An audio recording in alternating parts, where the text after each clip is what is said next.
بالآخر کیا ہے یہ اے آئی؟ ہمیں اس کی ضرورت کیوں پڑی؟ آخر کیوں ایک نارمل ورک کرنے والے کمپیوٹر کو آرٹیفیشلی انٹیلیجنٹ بنانا پڑا؟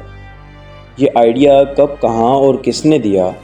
اس ایڈوانسمنٹ کے پیچھے کون تھا اور اس کا کانسیپٹ کیا تھا؟ اس کی وہ تھیوری کیا تھی اور اس کا وہ ریولیوشنری کوسچن کیا تھا جس نے اے آئی کی ایڈوانسمنٹ کے ہونے میں ایک بیسک رول پلے کیا؟ ہائی فرینڈز، میں ہوں حسن اوان اور آپ دیکھ رہے ہیں فیکٹس اینڈ ٹیلز کی سیریز اے آئی دین ٹل ناؤ۔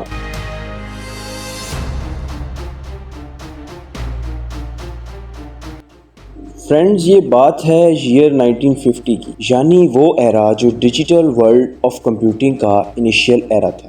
ایک British mathematician and computer scientist جس کا نام تھا ایلن ٹیورنگ، جس نے پہلی بار اے آئی کا ذکر کیا۔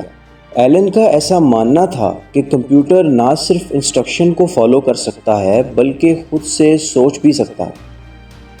اسی بیس پر اس نے ایک سوال ڈیجیٹل ورلڈ آف کمپیوٹنگ کے سامنے رکھا، اور وہ سوال اے آئی کی ڈیولپمنٹ کا فنڈامنٹل ثابت ہوا۔ اس کا سوال تھا، کین اے کمپیوٹر تھنک؟ جی ہاں دوستو، اس کے اس سوال نے کمپیوٹر ورلڈ میں تہلکہ مچا دیا۔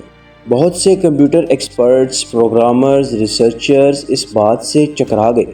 اسی سال یعنی 1950 میں جب ایلن نے یہ کوشچن ارائز کیا تو اس نے اپنے ایک paper article computing machinery and intelligence میں اے آئی اور اپنے اس ریولیوشنری کوشچن کی بیس پر ایک تھیوری کو ریپرزینٹ کیا۔ یہ وہ تھیوری تھی جسے آپ اے آئی کی دنیا کی پہلی اینٹ بھی کہہ سکتے ہیں۔ جی ہاں، اس تھیوری کا نام تھا ٹیورنگ ٹیسٹ۔ اب یہ ٹیورنگ ٹیسٹ دراصل ہے کیا؟ ایلن نے اپنے اس آرٹیکل میں کہا تھا، I propose to consider the question, can machines think? This should begin with definitions of the meaning of the terms machine and think. The definitions might be framed so as to reflect so far as possible the normal use of the words, but this attitude is dangerous if the meaning of the words machine and think are to be found by examining how they are commonly used. It is difficult to escape the conclusion that the meaning and the answer to the question, can machines think? گھبرائیے مت، میں آسان لفظوں میں سمجھاتا ہوں۔ Turing test ایک simple طریقہ ہے جس سے ہم چیک کر سکتے ہیں کہ کیا ایک مشین انسان جیسا بیہیو کر سکتی ہے یا نہیں۔ امیجن کریں کہ آپ کسی سے چیٹ کر رہے ہیں لیکن آپ نہیں جانتے کہ آپ انسان سے بات کر رہے ہیں یا کوئی مشین۔ اگر آپ اس چیٹ میں ایک انسان یا مشین کو نہیں پہچان پاتے تو اس مشین کو ٹیورنگ ٹیسٹ پاس کر گئی مانا جاتا ہے، یعنی کہ وہ مشین انسان کی طرح سمجھنے میں کامیاب ہو گئی۔ یہ تھی ایلن ٹیورنگ کی وہ بیسک سی نظر آنے والی تھیوری، جو اتنی بھی بیسک نہیں تھی۔ یہاں ایک اور بات آپ کو بتاتا چلوں کہ ایلن کی یہ تھیوری صرف اپنے وقت کے لحاظ سے بالکل اوتھینٹک مانی جاتی رہی۔ وقت گزرنے کے ساتھ ساتھ اس تھیوری کی لیمیٹیشنز سامنے آنے لگی۔ لوگوں کے اکارڈنگ ایک کمپیوٹر کا صرف انسانوں کی کنورزیشن کو ممک کرنا ہی کافی نہیں تھا۔ انہیں لگتا تھا کہ ایک کمپیوٹر کو ہیومن انٹیلیجنس کو ممک کرنا چاہیے۔ فار ایگزامپل، جیسے ہم انسان ڈفرینٹ کنڈیشنز میں ڈفرینٹ طریقے سے سوچتے ہیں، جیسے ہم انسان کسی پرابلم کو سولو کرنے کے لیے پلاننگ کا یوز کرتے ہیں، سوچ سمجھ کر ہم اپنا فیصلہ خود کرتے ہیں، اسی طرح کمپیوٹرز میں بھی پرابلم سالونگ سکلز، الگوریدم اور ڈیسیجن میکنگ پاورز جیسی ابیلٹیز ہونا بھی ضروری لگنے لگا۔ Now here is the point. Elon نے تو اپنا وہ سوال اور اپنی تھیوری دنیا کے سامنے رکھ دی، اب وقت تھا اس آئیڈیا پہ کام کرنے کا۔ ایلن ٹیورنگ کی ٹیورنگ ٹیسٹ تھیوری اور آئیڈیا نے آرٹیفیشل انٹیلیجنس کی فیلڈ میں امپورٹنٹ امپیکٹ ڈالا، اور کئی ریسرچرز اور سائنٹسٹس نے کام کرنا شروع کیا۔ اس پروجیکٹ میں ایک امپورٹنٹ رول پلے کیا ایلیزا نامی پروگرام نے، جو مڈ 1960s میں میساچیوسیٹس انسٹیٹیوٹ آف ٹیکنالوجی میں جوزف وائزنبام نے ڈیولپ کیا تھا۔ ایلیزا کا مقصد تھا انسان کے جیسا کمیونیکیٹ کرنا۔ اور وہ انسان کی طرح کمیونیکیٹ کر کے ٹیکسٹ بیسڈ انٹریکشنز میں ایڈ ہو سکتی تھی۔ حالانکہ ایلیزا ریلیٹیولی سمپل تھی اور اس کی کچھ لیمیٹیشنز تھی، لیکن وہ نیچرل لینگویج پروسیسنگ اور مشینز کو انسان جیسی کمیونیکیشن پاور پرووائڈ کرنے میں کام آئی۔ جان میکارتھی نے 1956 میں ڈارٹ ماؤتھ کالج میں ایک ورکشاپ کنڈکٹ کروائی تھی جسے ڈارٹ ماؤتھ ورکشاپ کہتے ہیں۔ اس ورکشاپ کا مقصد تھا آرٹیفیشل انٹیلیجنس کے کنسیپٹ کو فارملائز کرنا اور اے آئی کی ڈیولپمنٹ کو پروموٹ کرنا۔ اس ورکشاپ کا مین آبجیکٹو تھا اے آئی کی فیلڈ میں کولیبوریشن اور ریسرچ کو ایکسپینڈ کرنا۔ ڈارٹ ماؤتھ ورکشاپ کے ذریعے جان میکارتھی، ماروین منسکی، نیتھنیل راکسٹر اور کلاؤڈ شینون جیسے ٹاپ ریسرچرز نے اے آئی کے مختلف اسپیکٹس پر ڈسکشن کی۔ اس ورکشاپ میں اے آئی کے کنسیپٹ کو ڈیفائن کیا گیا اور اس فیلڈ میں فیوچر پروسپیکٹس اور چیلنجز پر غور کیا گیا، جو اے آئی کے پائونیئرز کو ایک ساتھ لے کر ڈسکشن اور آئیڈیاز ایکسچینج کرنے کا بیسٹ چانس تھا۔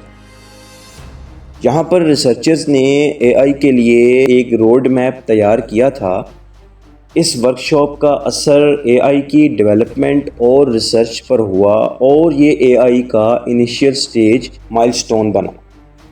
1970s اور 1980s میں ریسرچرز نے اے آئی پروگرامز ڈیولپ کیے جو اسپیسیفک ڈومینز میں مشکل پرابلمز حل کر سکتے تھے۔ یہ سسٹم ویسے تو ٹیورنگ ٹیسٹ کو پاس نہیں کر پا رہے تھے، لیکن وہ اے آئی کی ایبلٹیز کو دکھاتے تھے کہ وہ انسان کی طرح کام کر سکتے ہیں، جن کے لیے پہلے انسان کی ایکسپرٹیز کی ضرورت ہوتی تھی۔ لیکن یاد رکھنا ضروری ہے کہ ان ارلی ایفرٹس کے باوجود ایسا اے آئی سسٹم بنانا جو اصل میں ٹیورنگ ٹیسٹ کو پاس کر سکے اور انسان جیسی انٹیلیجنس ایبلٹیز رکھتا ہو، یہ ایک مشکل کام تھا۔ اے آئی کی فیلڈ کو ایڈوانسمنٹ کے لیے بہت سے اپس اینڈ ڈاؤنس کا سامنا کرنا پڑا، کیونکہ فنڈز اور انٹرسٹ میں اضافہ اور کمی ہوتی رہی۔ سب کو امید تھی کہ اے آئی جلد ایوالو کرے گا اور مشین جلد سے جلد انسانی عقل کو میمک کر سکے گی، but lack of machine intelligence capabilities میں کمی نے انویسٹرز، فنڈنگ ایجنسیز اور ریسرچرز کو کافی حد تک ڈس اپوائنٹ کیا۔ Unrealistic expectations, technical limitations, funding out back جیسی کئی پرابلمز نے اس کی ایڈوانسمنٹ کا راستہ روکا، جسے اے آئی ونٹرز کے نام سے جانا جاتا ہے۔ Machine learning, neural networks اور ڈیپ لرننگ کے طریقے نے آج کے دنوں میں اے آئی کو ڈفرینٹ ٹاسکس میں انسان جیسی ایبلٹیز دی ہیں۔ ویسے تو ٹیورنگ ٹیسٹ کو اوریجنل طریقے سے پاس کرنے کا کوئی ثبوت نہیں دیا گیا جیسے کہ ٹیورنگ نے پرپوز کیا تھا، لیکن اے آئی نے آج کے زمانے میں لینگویج سمجھنے اور پیدا کرنے میں آبویسلی ترقی کی ہے، کمپلیکس گیمز کھیلنے میں کامیاب ہوئی ہے اور مختلف ریئلسٹک ورلڈ پرابلمز میں ہیلپ کیا ہے۔ ایلن ٹیورنگ کی تھیوری سے لے کر ڈارٹ ماؤتھ ورکشاپ تک اے آئی کے پائونیئرز نے انسانی سوچ اور انٹیلیجنس کو مشین میں اتارنے کا سفر شروع کیا۔ جب اے آئی ونٹر آیا تب بھی لوگوں کا حوصلہ نہیں ٹوٹ سکا۔ ایکسپرٹ سسٹمز اور ارلی مشین لرننگ ایگزامپلز نے اے آئی کی پاسبلٹیز کو دکھا کر بتایا کہ ایک مشین کے لیے انسان جیسی کیپیبلٹیز کو اچیو کرنا ممکن ہے، لیکن حقیقت میں انسانی انٹیلیجنس کو ریپلیکیٹ کرنا اور مشین کو ٹرولی کانشیس بنانا آج بھی ایک چیلنج ہے۔ مشین لرننگ، ڈیپ لرننگ اور اے آئی ٹیکنالوجیز کے ریسنٹ ایڈوانسمنٹ نے اے آئی کو نئی اونچائیوں تک پہنچایا ہے۔ اے آئی آج ہماری زندگی میں روزمرہ کے کام کو آسان کر رہا ہے، لیکن اس کے ایتھیکل، سوشل اور فلسافیکل سوالوں پر بھی روشنی ڈالنا اہم ہے۔ آنے والے دنوں میں AI کی کھوج اور اس کی پروگریس سے جڑی نئی کہانیاں لکھی جائیں گی اور یہ دیکھنا ہوگا کہ AI کیسے ہماری دنیا کو ری شیپ کرتا ہے۔ آج کے لیے بس اتنا ہی، ملتے ہیں نیکسٹ ویڈیو میں کچھ نئے سوالوں کے ساتھ۔ تب تک کے لیے ٹیک کیئر، بائے بائے۔